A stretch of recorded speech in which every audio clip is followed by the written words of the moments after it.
Welcome to Greek Verse a Day. Today we're translating Revelation 2:24. We're starting to move towards the end of the address to the angel over the church at Thyatira. So remember, just previously in Revelation 2:23, Jesus has been saying what's going to happen to those who commit adultery with the woman Jezebel. That she's going to be thrown onto a bed, and those committing adultery with her are going to be thrown into great tribulation unless they repent of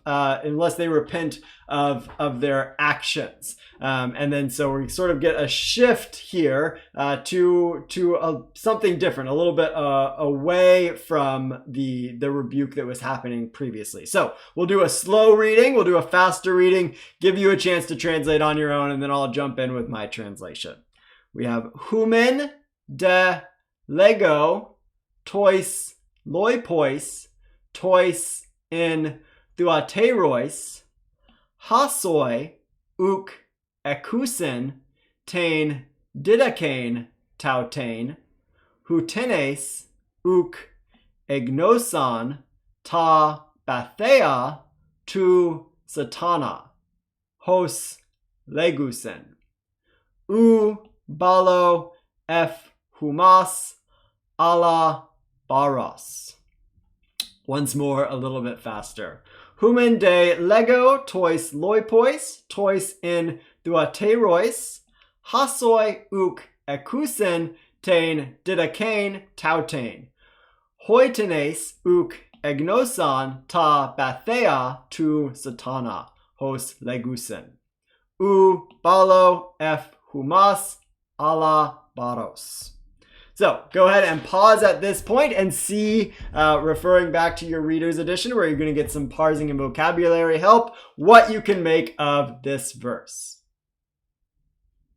All right, so we have a soft contrast here with de. Remember, we have two different words for but, Allah, and then de. This de is the sort of softer contrast, the softer but. But humen, to you all, our dative personal pronoun, and then our indicative verb in the clause. Lego, I say, or I am speaking. Just a present active indicative, first person singular. And then all of this here that follows, again, we have the dative plural. It's further describing the humen. But I say to you all, namely to the rest, loipois, the word loipos, the lexical form is the word for the rest or remainder. To the rest, to those in Thyatirios, or in Thyatira, to the rest of those in Thyatira, hasoi here is going to be what's called a correlative pronoun, and it is also going to be further describing the rest of those in Thyatira. But in this case, it's not in the dative, but it's going to be in the nominative, because it's going to be the subject of this verb ekusen. Those of you, or the correlative pronoun, we also could translate as many as, or as many of you who have not, or who don't have, tain didakein tautain. This is going to be our object, who don't have this teaching, or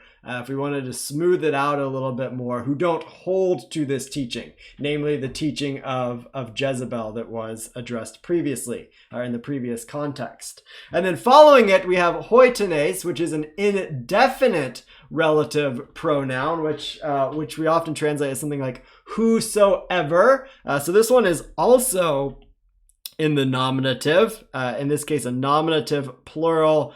This is our third declension ending, whereas up here, our nominative plural is the second declension ending. So whosoever, uk egnosan. So egnosan, our indicative verb in this clause. Whosoever, or as, maybe even as many as, which we did up here as well. Who do not know. And then what is not known is this right here. Ta bathea hos leguset. So ta bathea here is going to be an accusative neuter plural.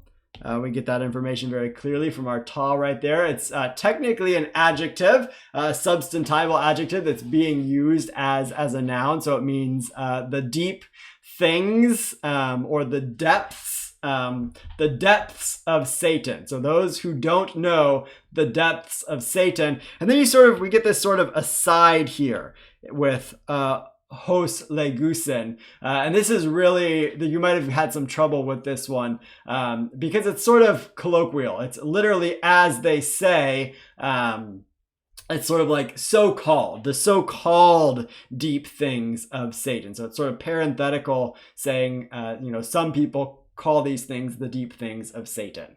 And then the result, or what will not happen to this group, those that don't hold to Jezebel's teaching, who don't know the so-called deep things of Satan, ubalo, our negative particle not, and then balo, our indicative verb, present active indicative, which we had in the previous context, a present tense verb. I am not throwing F humas alo baras. So F humas is going to be a prepositional phrase upon you all. So F, which is also from ep or epi, and it's changed to a phi here because of the rough breathing that follows with the humas.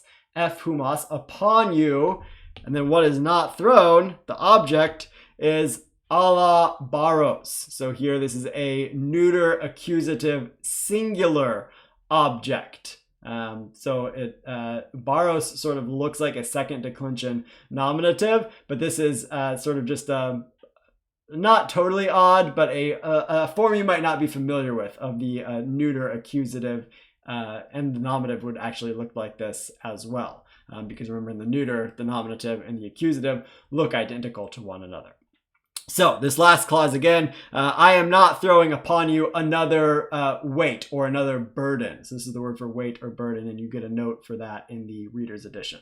So let's go back and put this all back together here. But I say to you all, namely the rest of those in Thyatira who... those of you who have not, or who don't have, or who don't hold to this teaching, namely the teaching of Jezebel, whosoever does not, or has not known, or did not know, so we have an aorist here, the so-called depths of Satan, I will not throw you all of that information, all of that, this whole subject here, I will not throw upon you all another weight.